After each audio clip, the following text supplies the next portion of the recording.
വിശുദ്ധ പൗലോസ്ലീഹ റോമാക്കാർക്ക് എഴുതിയ ലേഖനത്തിൽ നിന്നുള്ള വായന. 7-ാം അധ്യായം. നിയമത്തിൽ നിന്ന് മോചനം. സഹോദരരെ, നിയമത്തിന് ഒരുവന്റെ മേൽ അധികാരമുള്ളത് അവൻ ജീവിച്ചിരിക്കുന്ന കാലത്ത് മാത്രമാണെന്ന് അറിഞ്ഞുകൂടെ? നിയമം അറിയാവുന്നവരോടാണല്ലോ ഞാൻ സംസാരിക്കുന്നത്. വിവാഹിതയായ സ്ത്രീ ഭർത്താവ് ജീവിച്ചിരിക്കുന്നിടത്തോളം കാലം അവനോട് നിയമത്താൽ ബന്ധിക്കപ്പെട്ടിരിക്കുന്നു.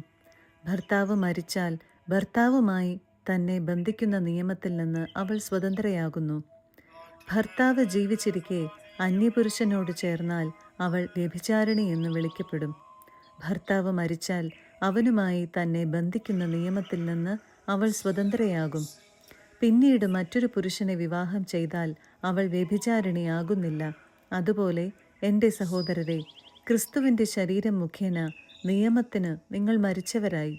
ഇത് നിങ്ങൾ മരിച്ചവരിൽ നിന്ന് ഉയർപ്പിക്കപ്പെട്ടവൻ്റെ സ്വന്തമാകേണ്ടതിനും അങ്ങനെ നാം ദൈവത്തിനു വേണ്ടി ഫലം പുറപ്പെടുവിക്കേണ്ടതിനുമത്രേ.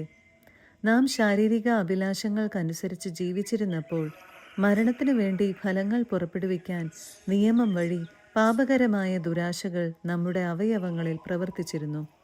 ഇപ്പോഴാകട്ടെ നാം നമ്മെ അടിമപ്പെടുത്തിയിരുന്നതിന് മരിച്ച് നിയമത്തിൽ നിന്ന് മോചിതരായി.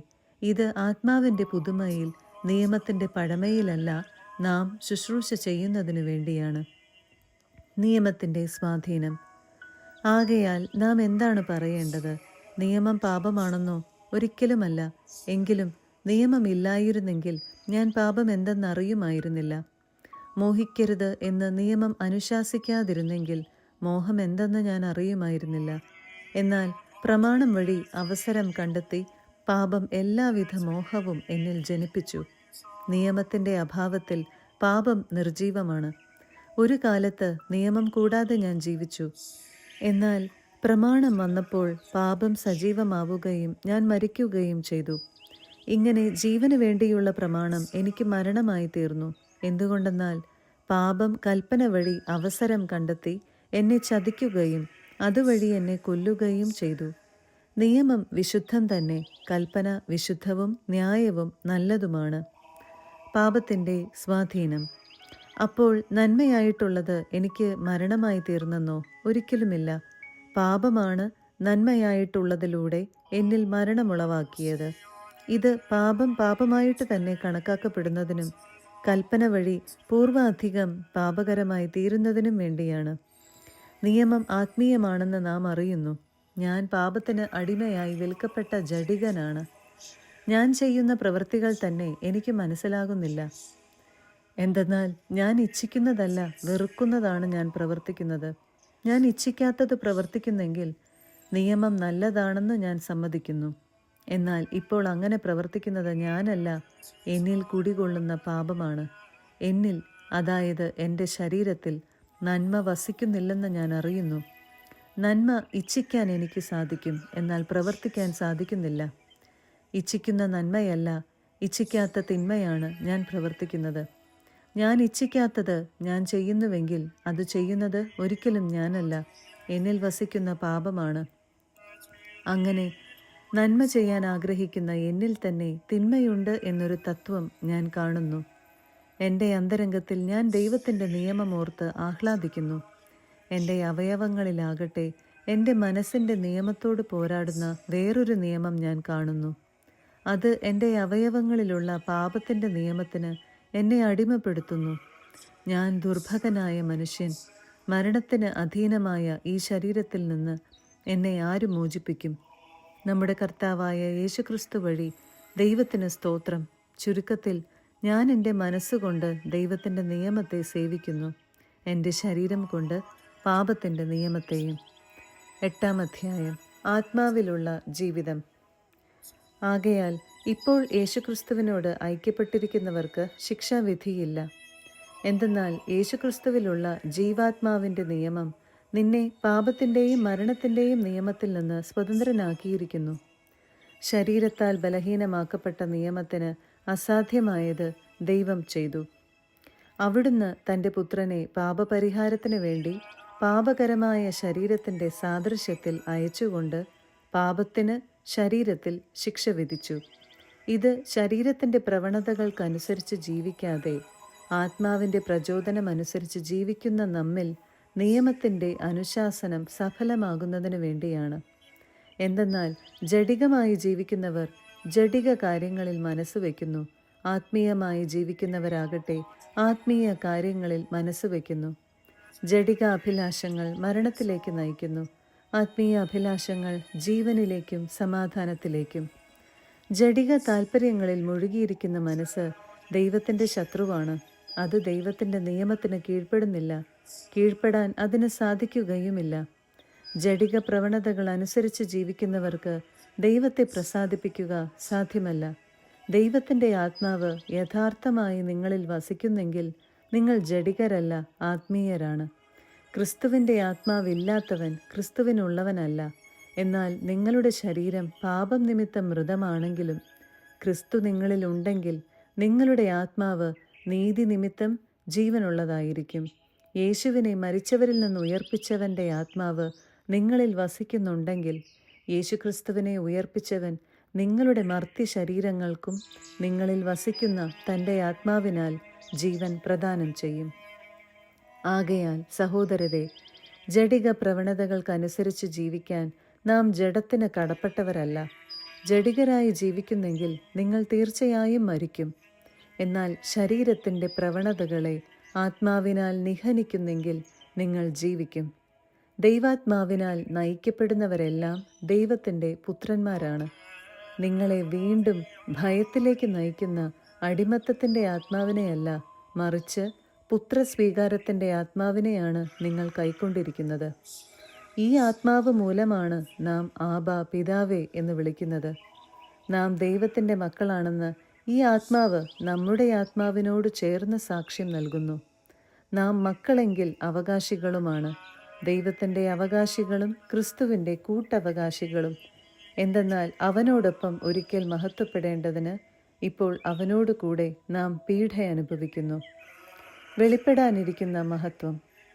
നമുക്ക് വെളിപ്പെടാനിരിക്കുന്ന മഹത്വത്തോട് തുലനം ചെയ്യുമ്പോൾ ഇന്നത്തെ കഷ്ടതകൾ നിസ്സാരമാണെന്ന് ഞാൻ കരുതുന്നു. സൃഷ്ടപ്രപഞ്ചം ദൈവമക്കളുടെ വെളിപ്പെടുത്തലിനെ ആകാംക്ഷയോടെ കാത്തിരിക്കുന്നു. അത് വ്യർത്ഥതയ്ക്ക് അടിമപ്പെട്ടിരിക്കുന്നു. സ്വന്തം ഇഷ്ടത്താലല്ല, പ്രത്യാശ കൊടുത്ത് അതിനെ അധീനമാക്കിയവൻ്റെ അഭീഷ്ടപ്രകാരം. സൃഷ്ടി ജീർണതയുടെ അടിമത്തത്തിൽ നിന്ന് മോചിതമാകുകയും ദൈവമക്കളുടെ സ്വാതന്ത്ര്യം പ്രാപിക്കുകയും ചെയ്യും. സമസ്ത സൃഷ്ടികളും ഒന്നുചേർന്ന് ഇതുവരെയും ഈറ്റുനോവ് അനുഭവിക്കുകയും നെടുവീർപ്പിടുകയും ചെയ്യുന്നുവെന്ന് നമുക്കറിയാം. സൃഷ്ടി മാത്രമല്ല, ആത്മാവിൻ്റെ ആദ്യഫലം ലഭിച്ചിരിക്കുന്ന നാമും നമ്മുടെ ശരീരങ്ങളുടെ വീണ്ടെടുപ്പാകുന്ന പുത്രത്വലബ്ധി പ്രതീക്ഷിച്ചുകൊണ്ട് ആന്തരികമായി വിലപിക്കുന്നു. ഈ പ്രത്യാശയിലാണ് നാം രക്ഷ പ്രാപിക്കുന്നത്. കണ്ടുകഴിഞ്ഞാൽ പിന്നെ പ്രത്യാശയല്ല. താൻ കാണുന്നതിനെ ഒരുവൻ എന്തിനു പ്രത്യാശിക്കണം? എന്നാൽ കാണാത്തതിനെയാണ് നാം പ്രത്യാശിക്കുന്നതെങ്കിൽ അതിനുവേണ്ടി നാം സ്ഥിരതയോടെ കാത്തിരിക്കും.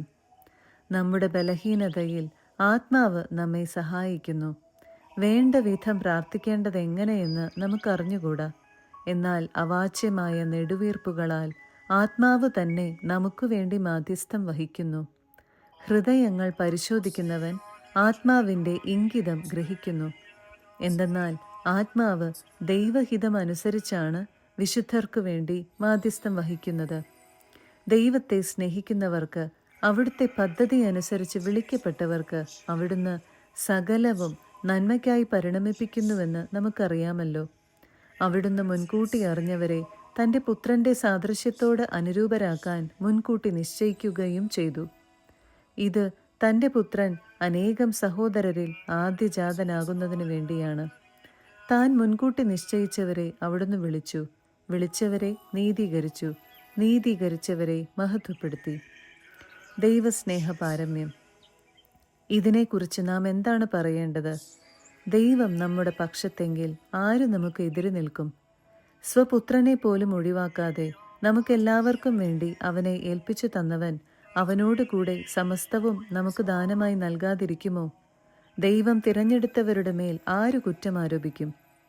നീതീകരിക്കുന്നവൻ ദൈവമാണ്. ആരാണ് ശിക്ഷാവിധി നടത്തുക?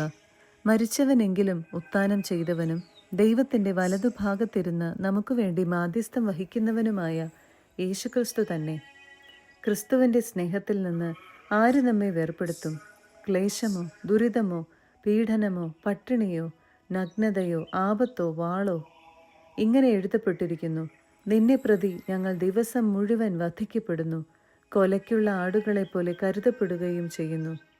നമ്മെ സ്നേഹിച്ചവൻ മുഖാന്തരം ഇവയിലെല്ലാം നാം പൂർണ്ണ വിജയം വരിക്കുന്നു.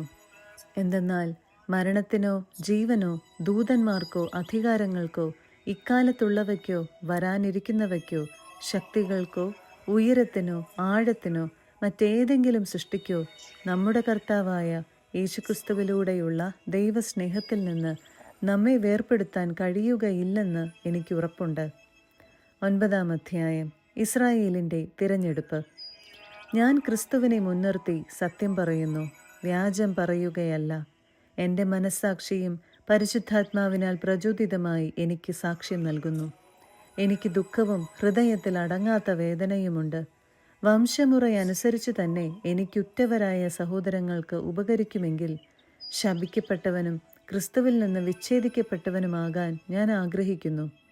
അവർ ഇസ്രായേൽ മക്കളാണ്. പുത്രസ്ഥാനവും മഹത്വവും ഉടമ്പടികളും നിയമത്തിൻ്റെ അവകാശവും ശുശ്രൂഷയും വാഗ്ദാനങ്ങളും അവരുടേതാണ്. പൂർവ്വപിതാക്കന്മാരും അവരുടേത്. ക്രിസ്തുവും വംശമുറയ്ക്ക് അവരിൽ നിന്നുള്ളവൻ തന്നെ.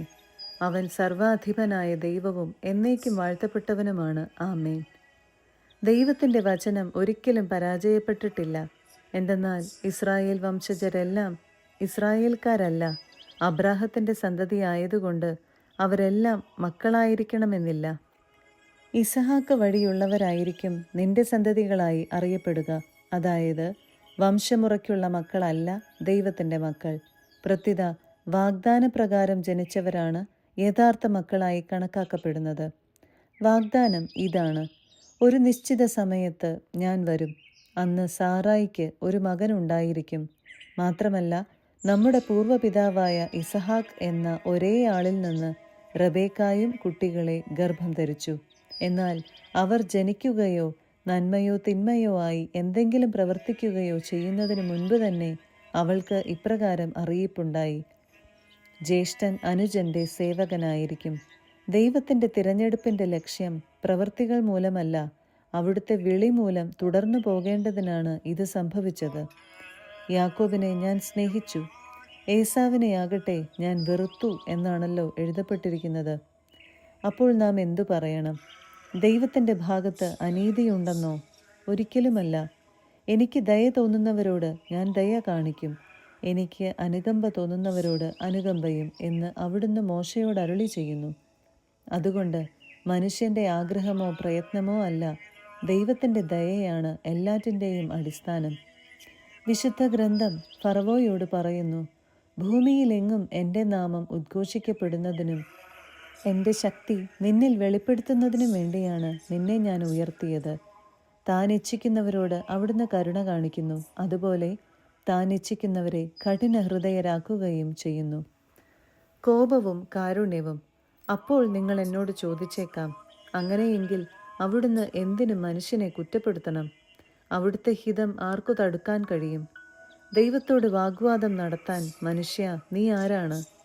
നീ എന്തിനാണ് എന്നെ ഈ വിധത്തിൽ നിർമ്മിച്ചത് എന്ന് പാത്രം കുശവനോട് ചോദിക്കുമോ?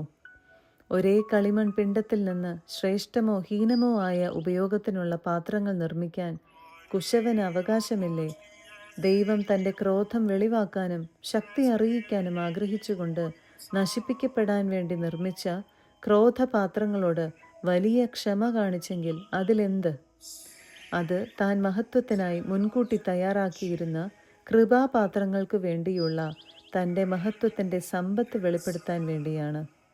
യഹൂദരിൽ നിന്ന് മാത്രമല്ല, വിജാതീയരിൽ നിന്ന് കൂടിയും വിളിക്കപ്പെട്ട നമ്മളും ആ പാത്രങ്ങളിൽ പെടുന്നു.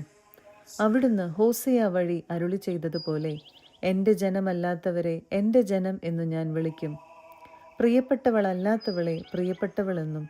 നിങ്ങൾ എൻ്റെ ജനമല്ല എന്ന് അവരോട് പറയപ്പെട്ട അതേ സ്ഥലത്ത് വെച്ച് ജീവിക്കുന്ന ദൈവത്തിൻ്റെ മക്കൾ എന്ന് അവർ വിളിക്കപ്പെടും.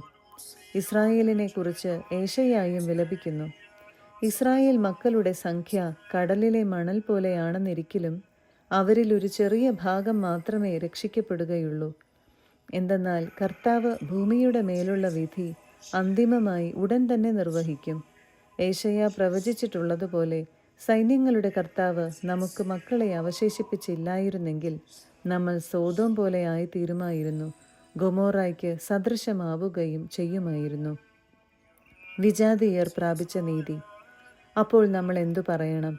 നീതിയെ അന്വേഷിച്ചു പോകാതിരുന്ന വിജാതീയർ നീതി, അതായത് വിശ്വാസത്താലുള്ള നീതി പ്രാപിച്ചു എന്ന് തന്നെ. നിയമത്തിൽ അധിഷ്ഠിതമായ നീതി അന്വേഷിച്ചു പോയ ഇസ്രായേലാകട്ടെ ആ നിയമം നിറവേറ്റുന്നതിൽ വിജയിച്ചില്ല. എന്തുകൊണ്ട്? അവർ വിശ്വാസത്തിലൂടെയല്ല, പ്രവൃത്തികളിലൂടെയാണ് അന്വേഷിച്ചത്. ഇടർച്ചയുടെ പാറമേൽ അവർ തട്ടി വീണു. ഇതാ, തട്ടി വീഴ്ത്തുന്ന കല്ലും ഇടർച്ചയ്ക്കുള്ള പാറയും സിയോനിൽ ഞാൻ സ്ഥാപിക്കുന്നു. അവനിൽ വിശ്വസിക്കുന്നവർക്ക് ലജ്ജിക്കേണ്ടി വരികയില്ല എന്ന് എഴുതപ്പെട്ടിരിക്കുന്നു.